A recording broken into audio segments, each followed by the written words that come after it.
నీలాంజన సమాభాసం రవిపుత్రం యమాగ్రజం ఛాయామార్తాండ సంభూతం తం నమామి శనేశ్వరం. ఓం శ్రీ జగద్గురవే నమః. జగద్గురువైనటువంటి శనీశ్వర మహారాజుకి జై. మనకి శని జయంతి ఈరోజు. శని జయంతి అంటే ఎప్పుడు వస్తుందంటే వైశాఖ మాసం శుక్ల కృష్ణపక్షం అమావాస్య తిథి రోజున వస్తుంది. కాబట్టి ఈ రోజు శనివారం అవడం కూడా చాలా విశేషమైనటువంటి రోజు. శనివారంతో కూడినటువంటి శని జయంతి రావడం చాలా అదృష్టంగా భక్తులంతా కూడా భావించాలి. అయితే 30 సంవత్సరాలకి ఒక్కసారి ఈ శని జయంతి వస్తుంది. తన సొంత రాశి అయినటువంటి కుంభ రాశిలోకి మరి ఈ యొక్క శని ఉన్నప్పుడు ఈ యొక్క శని జయంతిని మనం జరుపుకుంటాం. కాబట్టి ఈ శని అంటే కర్మకి, ఆ తర్వాత ఈ యొక్క డిసిప్లిన్కి, క్రమశిక్షణకి మారుపేరు అన్నమాట. ఆయన్ని కర్మ ఫలదాత అంటాము.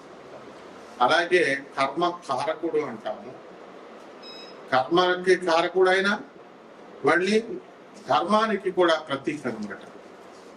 అయితే ఎవరైతే ఈ యొక్క శని దశలు నడుస్తున్నప్పుడు అర్ధాష్టమ శని, అష్టమ శని, అలాగే ఏలినాటి శని, సాడే సప్తంటం ఇలాంటివన్నీ నడుస్తున్నప్పుడు ఎవరైతే అన్యాయంగా అధర్మంగా వీళ్ళు ప్రవర్తిస్తారో అటువంటి వాళ్ళని శనీశ్వరుడు శిక్షిస్తాడు. ఎందువల్లంటే ఆయన ధర్మమూర్తి. కాబట్టి మనకి ఈ శనీశ్వరుడు ఏం చేస్తాడంటే మనకి ఈ ఏలినాటి శని సమయాలలో చాలా కష్టాలను ఇస్తాడండి. ఈ అర్ధాష్టమ అష్టమ శని సమయాల్లో అనుకుంటాం. నిజమే, కష్టాలతో పాటు సక్సెస్ కూడా ఇస్తాడు అనేటటువంటి విషయాన్ని భక్తులు మర్చిపోతారు. అంటే ఇతర మనకి మిగతా 8 గ్రహాలు కూడా మనకి ఏం చేస్తాయంటే సుఖాలను ఇస్తాయి, అలాగే ఫలితాలను ఇస్తాయి, చాలా స్పీడ్గా ఇస్తాయి. కానీ శనీశ్వరుడు మాత్రము చాలా స్లోగా, మందుడు అంటాం ఆయన్ని, స్లోగా నడుస్తాడు. ప్రతి ఒక్క గ్రహము కూడా ఒక సంవత్సరం లోపల లేకపోతే సంవత్సరంలో గిర్రమని తిరిగేసి ఒక రాశిలో ఉంటారు. తర్వాత తొందరగా ముగించుకొని వేరే రాష్ట్రానికి వెళ్ళిపోతారు. కానీ శనీశ్వరుడు మాత్రం 2.5 సంవత్సరాల పాటు ఒక్కొక్క రాశిలో ఉంటూ వస్తాడు. కాబట్టి అతని యొక్క సహజ నైజం ఏమిటంటే ఆలస్యంగా ఇచ్చినప్పటికీ కూడా అద్భుతమైనటువంటి ఫలితాలను ఇస్తాడు. రాజయోగ కారకుడు ఆయన. శని యొక్క అనుగ్రహం లేదే ఏ జీవికి కూడా ఆయుర్దాయం అనేటటువంటిది పరిపూర్ణంగా ఉండదు. అంటే లాంగిటివిటీ ఆఫ్ లైఫ్ ని ఇచ్చేటటువంటి ప్లానెట్ శని మహారాజు అనమాట. అలాగే ఇతర ప్లానెట్స్ అన్నింటినీ కూడా మనం ఏమని చెప్పుకుంటామంటే మనకి ఈ యొక్క క్రమశిక్షణ ఇవన్నీ కూడా ఉన్న క్రమశిక్షణ నేర్పించిన శని మాత్రము మనము దేవుడు, శని దేవుడు అంటాం. మిగతా ప్లానెట్స్ మామూలుగా గ్రహాలు అని అంటాం. కుజగ్రహము, బుధ గ్రహము ఏమి అంటాం. కానీ శని మాత్రం దేవుడు. ఈ యొక్క శని తన మాతృభక్తి చాలా ఎక్కువ. ఛాయాదేవ తన తల్లి అయినటువంటి ఛాయాదేవ పట్ల.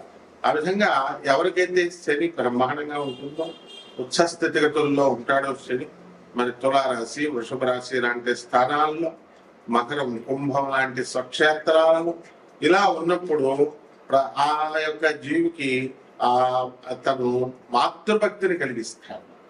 అంటే తల్లి వల్ల లాభాలను కలిగిస్తాడు. తల్లి వల్ల ఈ అబ్బాయి, ఈ జాతకుడు వృద్ధి చెందేలాగా తల్లి సలహాలను పట్టుకొని ఉంటాడనమాట. అంటే ఎవరైతే తల్లిని అవమానిస్తారో అటువంటి వాళ్ళని శని నిర్దాక్షిణ్యంగా, నిర్దయగా శిక్షిస్తాడు.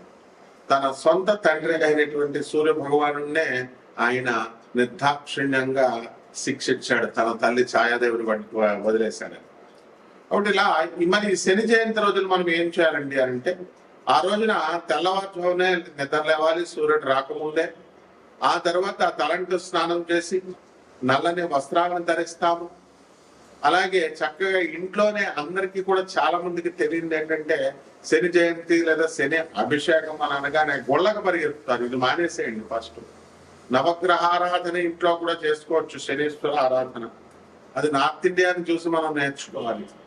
అందువల్ల శని యొక్క ప్రతిమని కానీ, శని యొక్క ఫోటోని కానీ, మన విగ్రహాన్ని కానీ ఇంట్లో పెట్టుకొని మనము ఆ రోజున చక్కగా పూజా మందిరం దగ్గర కొన్ని బియ్యం వేసి దానిపైన చక్కగా తమలపాకు వేసి దానిపైన ఈ శనీశ్వరుడు యొక్క విగ్రహాన్ని మనం ఏర్పాటు చేసుకున్న తర్వాత మనం ఏం చేయాలంటే, మస్టర్డ్ ఆయిల్ అంటే ఈ యొక్క ఈ నూనె ఏంటది, ఈ యొక్క ఆవాల నూనె లేదా సీసమి అంటే నువ్వుల నూనెతో మనము ఈ యొక్క సీసేమ్ సీడ్స్, నువ్వుల గింజల నుంచి తీసినటువంటి ఈ యొక్క నువ్వుల నూనెని వెలిగించితో దీపారాధన చేయాలి శనీశ్వరుడు. అలాగే నువ్వుల నూనెతో ఆ యొక్క విగ్రహానికి ఆ శనీశ్వరుడి యొక్క నామాన్ని జపిస్తూ మనము ఈ యొక్క బీజమంత్రాలను కూడా ప్రామ్ అనేటటువంటిది శనీశ్వరుని యొక్క బీజము. మరి ఓం ప్రాం నమః అంటూ ఓం ప్రాం ప్రేమ్ అట్లా చెప్పుకుంటూ శనీశ్వరాయ నమః అంటూ మనము శనీశ్వరుడికి అభిషేకం, తైలాభిషేకం చేస్తాం. అలాగే ఈ రోజున వికలాంగులకి, పేదవారికి, సాధువులకి, తర్వాత ఈ యొక్క అనాథలకి కనుక దాన ధర్మాలు ఎవరైతే చేసుకుంటారో శని జయంతి రోజున, ఆ రోజున విపరీతమైనటువంటి పుణ్య ఫలము ఈ చేసినటువంటి వాళ్ళకు వస్తుంది. మిగతా రోజుల్లో చేసేది వేరు, శని జయంతి రోజున చేసేటటువంటిది చాలా అద్భుతమైనటువంటి ఫలితాలను ఇస్తుంది అన్నమాట. అలాగే శని రాజ్యాధికారాన్ని ఇస్తుంది కాబట్టి శనికి ఎవరైతే రాజకీయ నాయకులు ఉన్నారో అటువంటి వాళ్ళంతా కూడా మన శనీశ్వరుడు చక్కగా ఈ యొక్క రాజయోగాన్ని ఇమ్మని చెప్పి ప్రార్థిస్తారు శని జయంతి రోజు. అలాగే ఈ యొక్క శని అభిషేకాలతో పాటు మనకి వీలున్నంత వరకు దాన ధర్మాలు ఇవన్నీ కూడా మనం చేసుకుంటాం. అలాగే చిమ్మిలి బొండల్ని తయారు చేసి మనం నైవేద్యంగా శనీశ్వరుడికి మనం పెట్టుకోవచ్చు, లేదా బెల్లం మొక్కని నివేదనగా శనీశ్వరుడికి మనం పెట్టుకోవచ్చు. ఈ శని జయంతి రోజున ఓం శనైశ్చరాయ నమః అనేటటువంటి మహామంత్రాన్ని 108 సార్లు మనము జపించవచ్చు అన్నమాట. అలాగే నీలి పువ్వులన్నా, నీల శంఖం పువ్వులన్నా శనీశ్వరుడికి చాలా ఇష్టం కాబట్టి అందరూ కూడా మనకి నీలం రంగు పువ్వులను తీసుకొచ్చి మనము స్వామివారికి సమర్పించాలి. అదేవిధంగా నీలము రంగు లేదా బ్లూబెర్రీస్ ఫ్రూట్స్ ని మనం నేరేడు పళ్ళు ఇలాంటివి నీలి రంగులో ఉన్నటువంటి ఫ్రూట్స్ అన్నిటిని కూడా తీసుకొచ్చి మనము శనీశ్వరుడికి నైవేద్యంగా మనం పెట్టాలి. ఈ రకంగా ఎవరైతే కష్టాలను మనకి ఎదుర్కొనేటటువంటి శక్తిని ఈ శనీశ్వరుడు ఇస్తాడు, అటువంటి వాళ్ళందరూ కూడా ఆ కష్టాలని ఎదుర్కొని సక్సెస్ అనేటటువంటి బాటలో వీళ్ళు ముందుకు వెళ్ళాలి. అలా కాకుండా మామూలు ప్లానెట్స్, మామూలు గ్రహాలు ఇచ్చినట్టుగా మనకి సుఖాలు సునాయాసంగా కష్టం లేకుండా వచ్చింది అనుకోండి, దాని విలువ మనకి తెలియదు. కాబట్టి శనీశ్వరుడు ఏం చేస్తాడంటే మనకు చాలా కష్టాలను కలిగిస్తాడు. సరే ఈ యొక్క ఎయిర్లైన్స్ సమయంలో యాక్సిడెంట్లు ఇలాంటివన్నీ కూడా జరుగుతాయి. జరిగిన తర్వాత నిరంతరము ఎవరైతే నడుస్తారో, నిరంతరము ఎవరైతే కృషి హార్డ్ వర్క్ చేస్తారో, వాహనాలు ఇవన్నీ వాడకుండా వీలున్నంత వరకు సింపుల్ లైఫ్ ని ఎవరైతే లీడ్ చేస్తారో అటువంటి వాళ్ళంటే శనీశ్వరుడికి చాలా ఇష్టం అన్నమాట.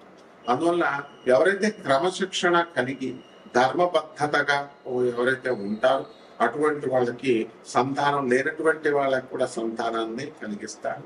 ఎప్పుడైతే యోగము లేకపోయినా సరే, జాతకుడికి ధనయోగం లేదనుకోండి, అటువంటి వాడిని కూడా ధన యోగాన్ని శనీశ్వరుడు కల్పిస్తాడు.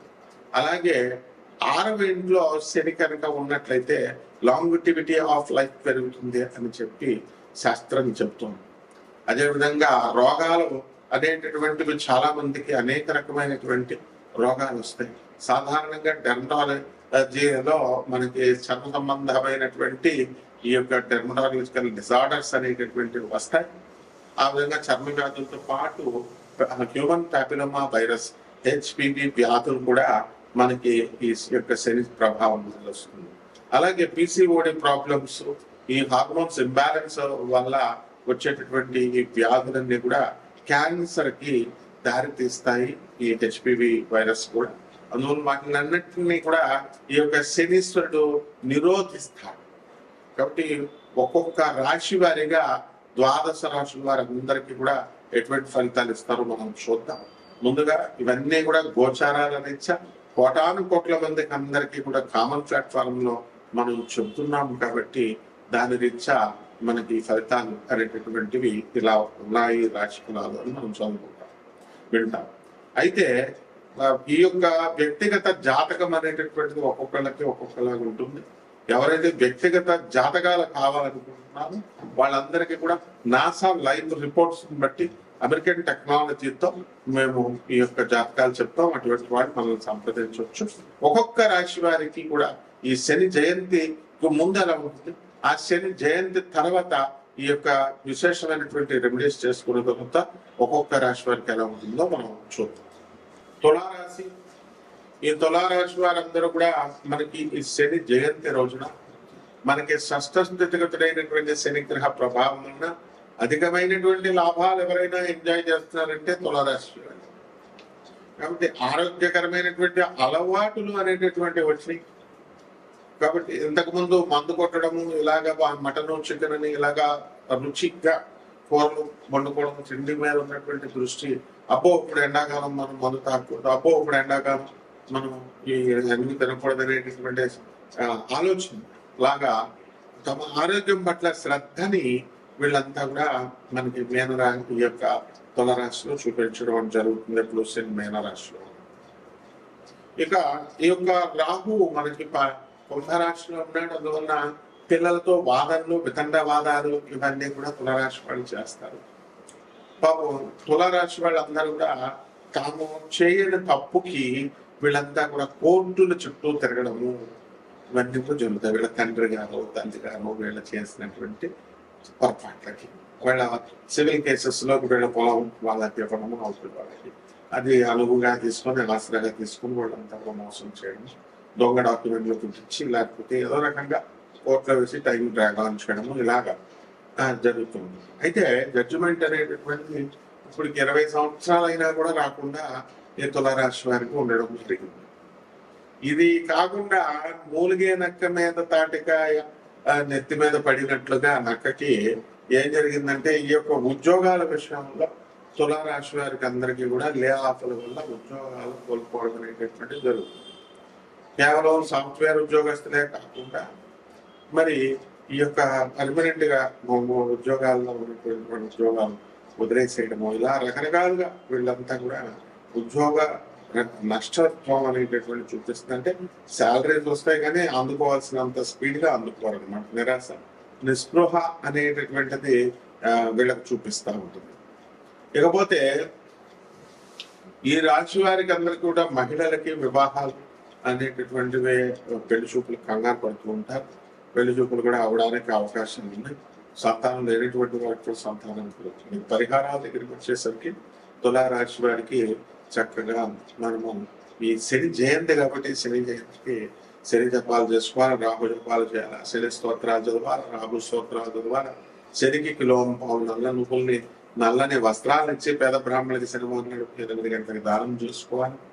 ఇంట్లోనేమో చక్కగా వీళ్ళంతా కూడా మనము శనీశ్వరుడు పూజ చేసుకోవడం, అలాగే రావి చెట్టుకు నీళ్లు పోస్తూ రావి చెట్టుని పెంచుతూ రావి చెట్టు చుట్టూ ప్రదక్షిణాలు చేయడం, ఇలాంటివన్నీ కూడా మళ్ళీ సందేహాలు అవసరం లేదు. నేను చెప్పిన తర్వాత ఇంట్లో పెట్టుకోవచ్చు అండి శని విగ్రహం, ఇలాంటివి అన్ని కూడా పెట్టుకోవచ్చు.